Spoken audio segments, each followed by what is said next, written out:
Chapter 6, Section 1. Properties of exponents. Do you guys know what an exponent is? What is it? The number that you multiply a number by that many times. So, where is it? Is that like top right? Top right? Yeah.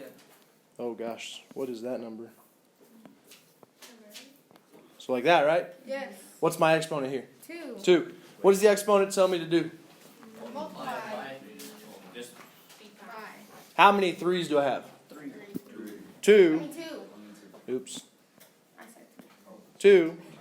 And I'm multiplying them, right? Yes. So if I've got like 5 to the third, what does that tell me to do? How many 5's? 3. 3 5's. All being multiplied, right? So we know what an exponent is. Today we're going to be talking about properties of exponents and how we can handle them with Algebra 1. So let's get into it. Here's our first 2 properties we're going to talk about. We're going to talk about quite a few of them. Here's the first 2. 0 exponent property. What do you think, without looking at the board, what do you think anything to the 0 power is? 0. It's not 0. 1. Yeah, it's 1. For any non-zero number a to the 0 power is 1. The power 0 to the 0 power is undefined. You can't raise 0 to the 0 power. So, what that's saying is any number raised to the 0 power is 1. If I got 3,254,765 to the 0 power, that's 1. Everyone okay with that? Yeah. And here's why that is. If I have 3 to the first, how many 3's am I multiplying? Just 1. Right? If I've got 3 squared, how many 3's am I multiplying? 2 3's. If I got 3 to the third power, how many 3's am I multiplying? 3. All of these still technically have a 1 being multiplied by them. Right? You can always technically throw a 1 in there because anything times 1 is itself, right? Yeah. So if I have 3 to the 0 power, how many 3's am I multiplying? 0. 0. But I still have that 1. So it's just 1. So anything with 0 power is 1, and that's why. Does that make sense? Any confusion there? Pretty easy? Perfect. Next property, negative exponents property. So when we're writing things in simplest form, we don't like there to be negative exponents. We want them to always be positive. So for any integer n and any non-zero number a to the negative n power is the reciprocal of a to the n. So there's an example, 4 to the negative second power. How I handle a negative exponent is I change its position in the fraction. If it's in the numerator and it's negative, I take it to the denominator and it becomes positive. If it's in the denominator and it's negative, I take it to the numerator, it becomes positive. A lot of people say you just flip the fraction and that's how you do it. That is not the case. I don't want you to say flip the fraction. This is technically over 1. It's a negative exponent, right? 4 to the negative second power. Like I said, to make it positive, I have to bring it to the denominator. I only bring the thing with the negative exponent to the denominator, though. I don't move anything else. So this 1 down here still technically stays down here. And there's a 1 up here with this 4 to the negative second, and it stays up here. The thing with the negative exponent is the only thing that moved. Does that make sense? And here's why I say don't flip the fraction. Because let's say I have 3x to the negative second power. How would I handle that? Yeah. You flip it. Or, no, Yeah, don't say that. Don't say flip the fraction. You put 1 dash 3x and 2 as the exponent. Not quite. It's a good thought, though. 3 go on top and x, negative, and x2 on the bottom. Very good. What exponent does 3 technically have right now? What? 1. If there's no exponent with the number, it's just understood to have an exponent of 1. Okay? So that negative 2 is not on the 3, is it? It's just with the x. And remember, like I said, we're only moving the thing with the negative exponent. So I'm only moving x to the negative second. The 3 stays in its spot, and the 1 downstairs stays in its spot. So the 3 will stay up top. The 1's still in the bottom. I'm not going to write it though. I'm going to bring down my x to the negative 2 and then make it a positive. Does that make sense? This is why we do not just flip the fraction. You're only moving the thing with the negative exponent. Okay? Let's say I have 4 over x to the negative 7th.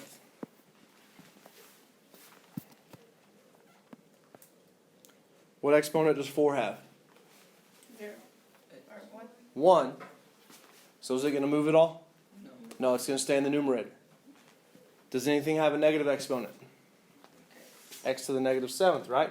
It's in the denominator, so how do I make it positive? What? Move it to the numerator. Move it to the numerator. So it'll be up top with the 4. So I'd get 4x to the 7th. That makes sense. Any questions about these two properties? Zero exponent property or negative exponents property? They all make sense and we're understanding them. Yeah, it's pretty easy. Pretty easy? Good. Do a couple more examples. Example 1. A. Evaluate each expression. Letter A, I've got 6.7 to the 0 power. Anything to the 0 power is? 1. There's my answer. That's it for letter A. Okay with that?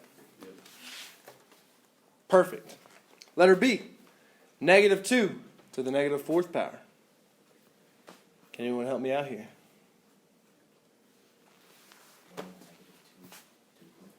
Very good. It's technically over 1.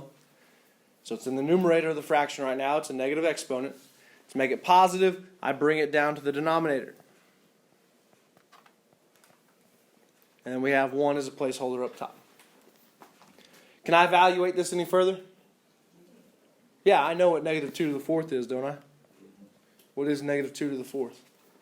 Negative 2 times negative 2 times negative 2 times negative 2. 16. That cannot go any further, so there's my answer. Questions on B?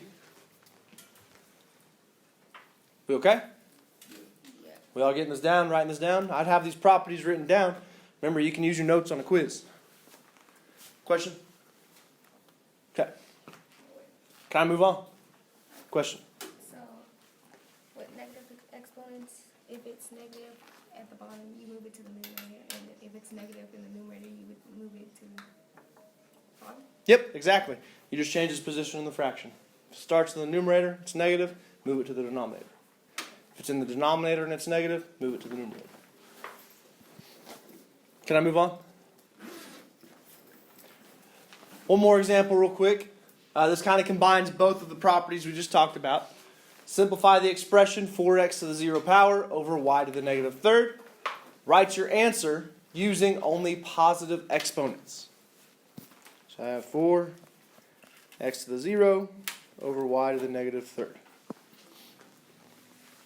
Let's go ahead and deal with that 0 exponent first. Anything to the 0 power is? 1. So is my whole numerator 1? No, because 4 has its own exponent, right? So this is 4 times 1 up top. What is 4 times 1? 4. So do I need to write times 1? No. So I'm going to erase that times 1. Over y to the negative 3rd. Is that my answer? No. What do I need to do? Put y up to the top and 4 y To the 3rd, right? Very good. It started off in my denominator, the negative exponent. So to make it positive, I change its position in the fraction. So it started in the denominator, I move it to the numerator, and it becomes positive. What happened to the x? X to the 0 power was 1, right? And 4 times 1 is just 4. So yeah, any number raised to a 0 power or any variable raised to a 0 power is 1. So that's how I simplified that x to the 0. Okay? Other questions on example 2? Yeah. What did you do with the 1 exponent again? Well, 4 to the first power is just 4. Oh, okay. So it just kind of goes away.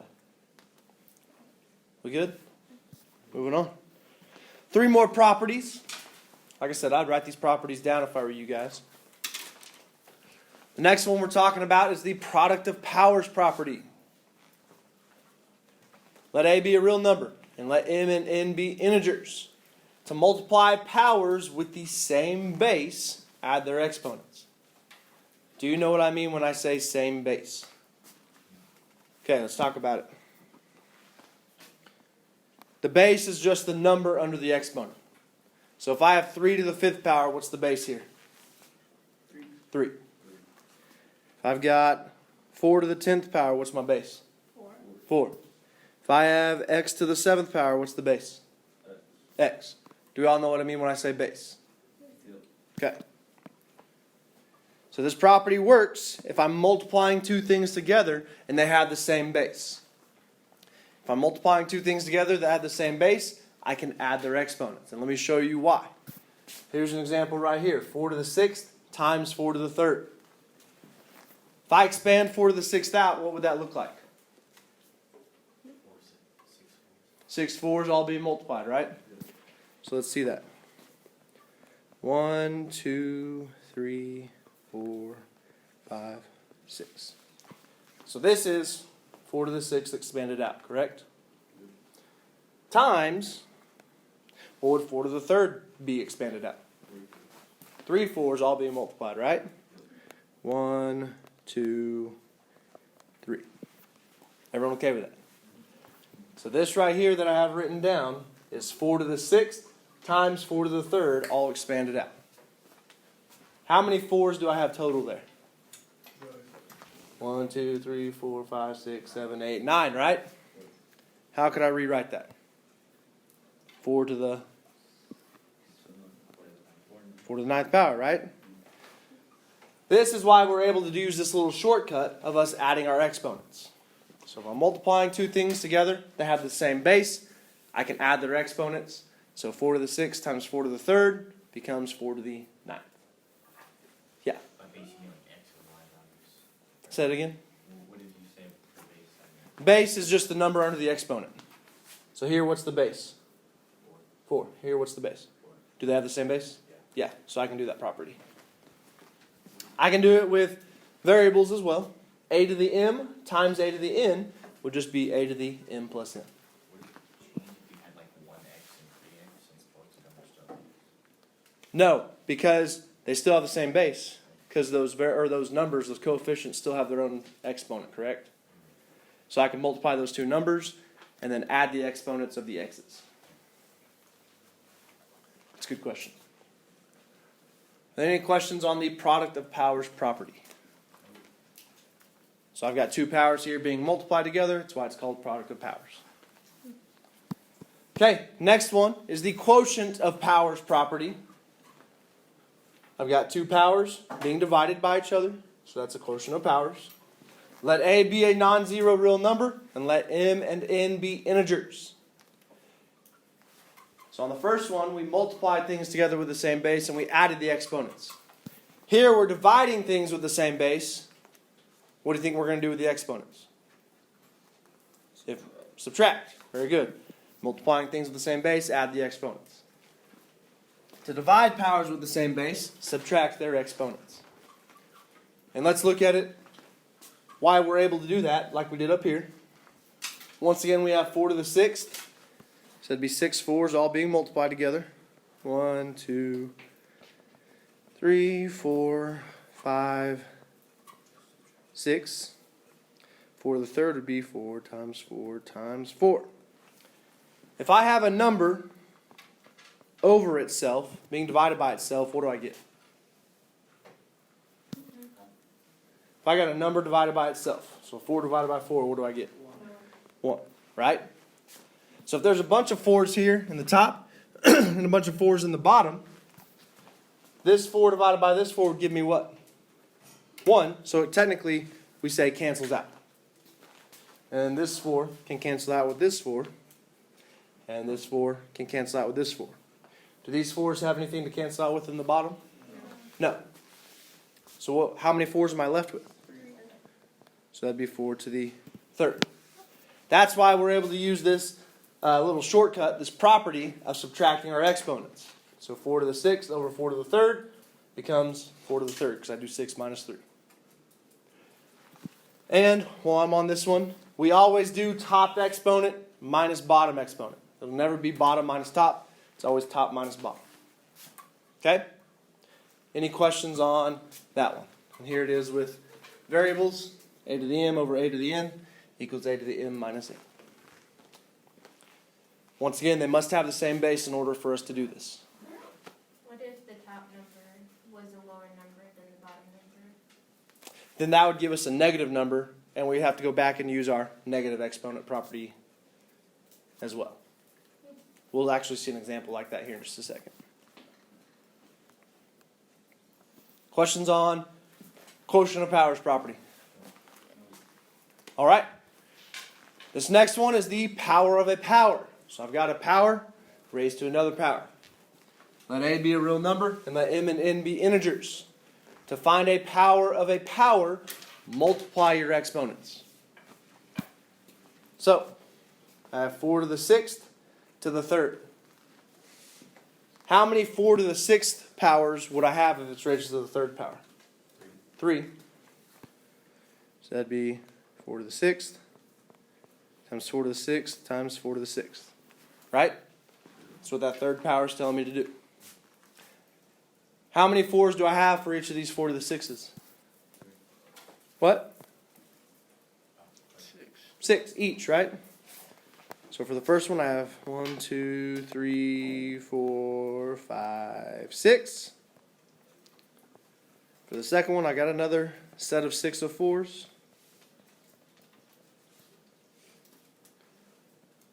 And for the third one, I got 6 more 4s.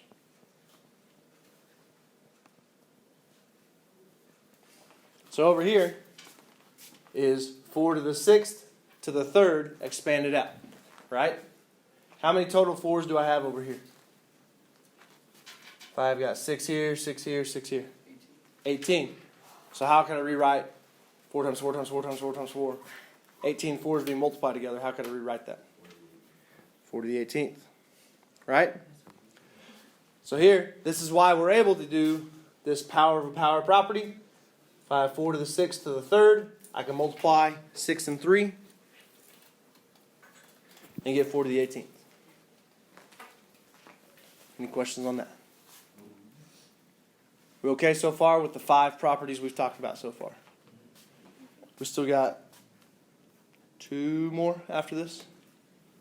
Are we okay with these first 5? Is that a 3? At the very bottom of numbers? Say it again. Is that a 3 exponent? Right here? No, to the left. There? Yeah, that's 3. And once again with algebra, with variables, a to the m to the nth power will just be a to the m times n. Because you're multiplying these two. Can I move on to our examples? Simplify each expression. Write your answer using only positive exponents. So letter A. I'm multiplying here. Question? Okay. I got 3 squared times 3 to the 6th. I'm multiplying here. Do these two things have the same base? Yes. What's the base here? 3. They both have a base of 3. If I'm multiplying two things with the same base, what can I do with their exponents? Add them. Very good. So I get 3 to the 2 plus 6 power. What is 2 plus 6? 8. And then I can type in 3 to the 8th in my calculator. And what do I get for 3 to the 8th? 6,561. Questions on that? We okay? Letter B. Negative 4 squared divided by negative 4 to the 7th. I'm dividing here. Do we have the same base? Yes. What's the base of each of them? Negative 4. So this is like what you were talking about earlier. My top exponent is smaller than my bottom one. I still do top minus bottom. So I can rewrite it as negative 4 to the what minus what? -5. Well, let's do 1 over. not quite. The negative 4 to the what minus what? What am I subtracting here? So, 2 minus 7, right? yeah. I'm taking it literally step by step right now. So you're jumping ahead, which is good, but everyone okay with that? Top exponent minus bottom. Okay, 2 minus 7 gives me negative 5. But I got that negative exponent. How do we handle negative exponents? Move it Do what? down. Move it down to Move it to the numerator or denominator? the denominator. Denominator in this case, because it's already in the numerator, right? So I move it to the denominator. Exponent becomes positive. What's up top? 1. Can I evaluate that further? Yeah. I can do negative 4 to the 5th in my calculator. What do we get? 1,000. Negative 1,024. And there would be my answer. Any questions on that? This is on an assignment. If this is on an assignment, do you want us to do that instead of just leaving it with the exponent? Yeah, I want you to go all the way. And I don't want you to just type this in your calculator and get the answer and write equals negative 1 over 1024. I want to see your steps and the properties being used. You know what I mean? Questions on B? Okay, last one. Last example on this slide. I've got a power raised to a power, z to the 4th to the negative 3rd power. If I got a power to a power, what do I do with those exponents? Multiply them. So I'm multiplying 4 times negative 3.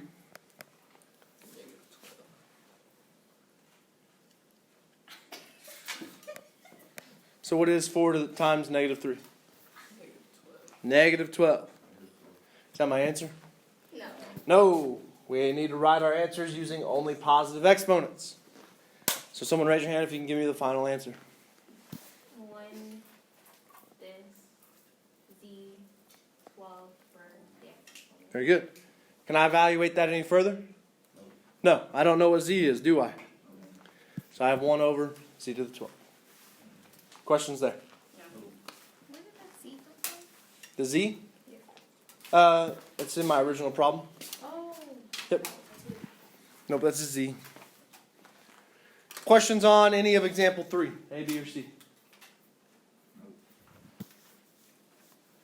Okay. Last two properties we'll talk about today.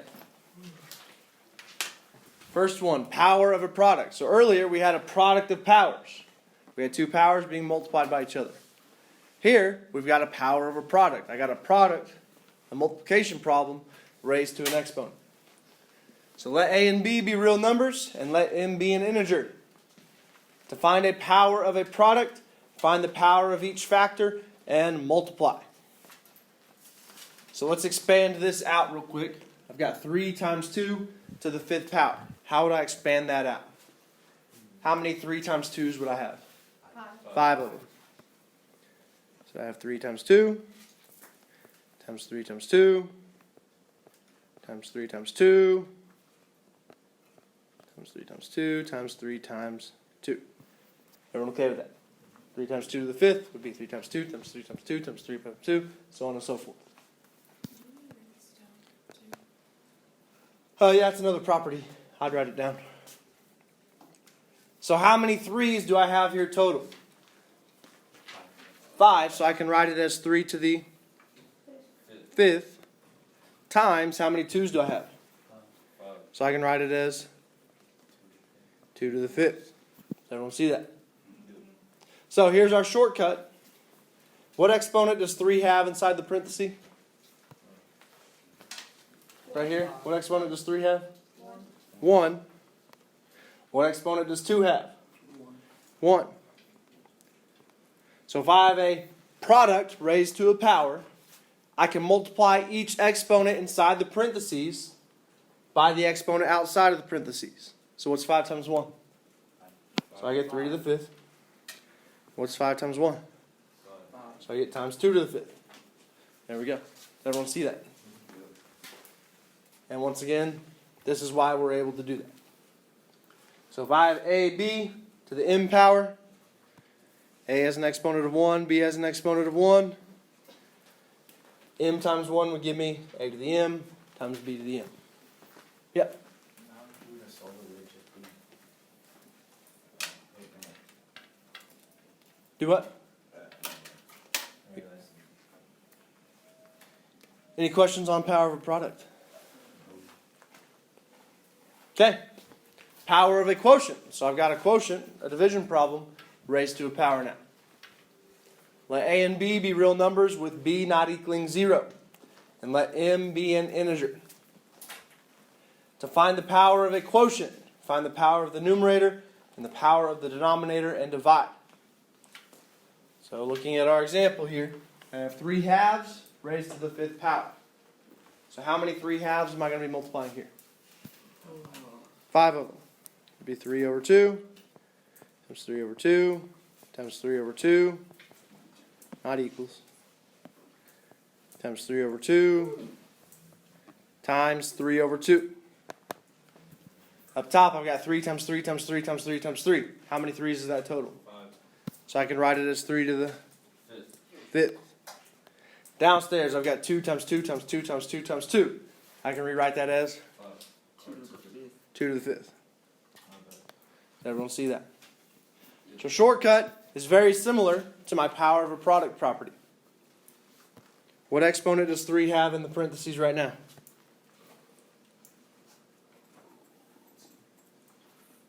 1. What exponent does 2 have?